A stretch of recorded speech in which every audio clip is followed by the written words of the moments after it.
یہ عام اونٹنی نہیں تھی بلکہ کسی اور جہاں سے لائی گئی ایک مخلوق تھی جو پہاڑ ہمیشہ غیر معمولی واقعات کی جگہ رہے ہیں۔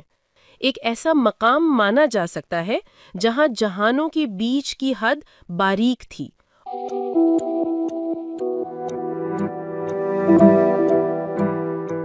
السلام علیکم دوستو، کیا آپ نے کبھی سوچا ہے کہ ایک چٹان کے اندر سے ایک زندہ اونٹنی نکل آئے تو یہ کتنا حیران کن منظر ہوگا؟ یہ کوئی فیری ٹیل نہیں بلکہ قرآن میں بیان کیا گیا ایک سچا واقعہ ہے۔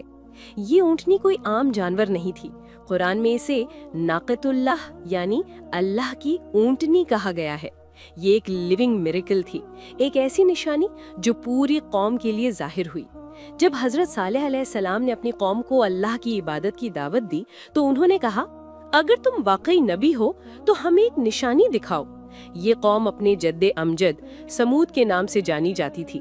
یہ لوگ ہجر اور وادی القریٰ میں آباد تھے جو حجاز اور شام کے درمیان کا علاقہ ہے۔ قرآن میں بھی ان کے مسکن کا ذکر آیا ہے۔ یہ لوگ بہت قداور اور لمبی عمر پاتے تھے، پہاڑوں کو کاٹ کر گھروں میں رہتے تھے۔ آج بھی سعودی عرب کی علاقے مدائن صالح میں ان کے گھر اور قبریں نظر آتی ہیں۔ ان کی بستی تقریباً 18 مربع میل پر پھیلی ہوئی تھی، لیکن اتنی طاقت اور سویلائزیشن کے باوجود ان کے پاس ایک بڑی پرابلم تھی، واٹر شارٹیج۔ وادی القریٰ میں صرف ایک چشمہ تھا اور پوری قوم اسی سے پانی پیتی تھی۔ انہوں نے مطالبہ کیا کہ اسی پہاڑ سے ایک مادہ اونٹنی نکلے اور ساتھ اس کا بچہ بھی ہو تاکہ وہ سب اس کے دودھ سے فائدہ اٹھا سکیں۔ حضرت صالح نے اللہ سے دعا کی۔ اچانک پہاڑ سے ایک زوردار آواز آئی، چٹان پھٹی اور سب کی آنکھوں کے سامنے ایک جیتی جاگتی اونٹنی اپنے بچے کے ساتھ باہر آئی۔ سوچنے کی بات ہے کہ سالڈ راک کے اندر سے ایک لیونگ کریٹر کیسے نکل سکتا ہے؟ آج کی سائنس کہتی ہے کہ جو چیز ہمیں پتھر کی طرح سخت لگتی ہے وہ اصل میں 99.99% ایمٹی اسپیس ہے، یعنی میٹر کے اندر پارٹیکلز وائبریشن کی حالت میں موجود ہوتے ہیں۔ اگر کسی خاص انرجی یا فریکوینسی سے یہ بیلنس بدل جائے تو ان امیجنیبل فینومینا ممکن ہے۔ یہ کوئی آرڈینری اینیمل نہیں تھا، یہ اونٹنی اتنی بڑی اور یونیک تھی کہ اس کا دودھ ایک پورے قبیلے کے لیے کافی ہو جاتا تھا۔ لیکن اللہ تعالیٰ نے ایک شرط رکھی، ایک دن پانی صرف اونٹنی کے لیے ہوگا اور اگلے دن تمہارے لیے۔ یعنی جس دن اونٹنی پانی پیتی پورا چشمہ اس کے حصے میں ہوتا۔ اور سچ یہ ہے کہ وہ اونٹنی اتنا زیادہ پانی پیتی کہ پورا چشمہ خالی ہو جاتا تھا۔ کیا تم نے کبھی سنا ہے کہ کوئی اونٹنی اتنی غیر معمولی ہو کہ چشمہ خشک کر دے؟ وہ چشمہ جس سے پوری قوم کی ضروریات پوری ہوتی تھیں وہ ایک ہی دن میں پی جاتی تھی۔ یہ سب خصوصیات اس بات کی طرف اشارہ کرتی ہیں کہ یہ عام اونٹنی نہیں تھی بلکہ کسی اور جہاں سے لائی گئی ایک مخلوق تھی جو پہاڑ کے اندر کھلنے والے ایک دروازے سے اس دنیا میں داخل ہوئی۔ پہاڑ ہمیشہ غیر معمولی واقعات کی جگہ رہے ہیں۔ حضرت آدم علیہ السلام جنت سے نکل کر ایک پہاڑ پر اترے۔ حضرت نوح علیہ السلام کی کشتی طوفان کے بعد ایک پہاڑ پر ٹھہری۔ حضرت موسیٰ علیہ السلام نے اللہ سے کلام پہاڑ پر کیا۔ اصحاب کہف 300 سال تک پہاڑ کی غار میں سوئے رہے۔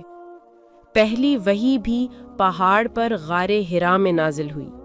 یہاں تک کہ جب دجال نکلے گا تو لوگ پہاڑوں میں پناہ لیں گے، اور یاجوج ماجوج کے زمانے میں حضرت عیسیٰ علیہ السلام اور ان کے ساتھی پہاڑوں میں پناہ لیں گے۔ اب سائنس کی طرف آئیں۔ جدید نظریات جیسے اسٹرنگ تھیوری یہ بتاتے ہیں کہ کائنات میں مزید جہات بھی موجود ہیں جو ہماری آنکھ سے اوجھل ہیں۔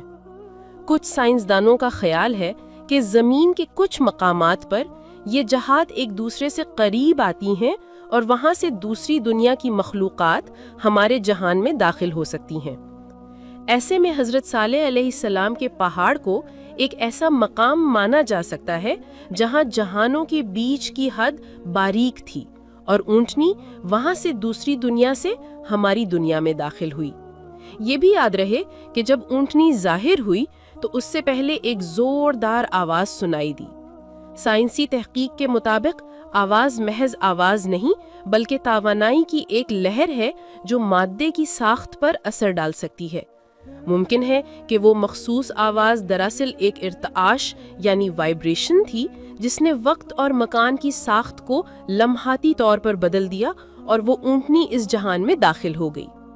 آخرکار قوم سمود کے چند بدبختوں نے اللہ کی اونٹنی کو قتل کر ڈالا۔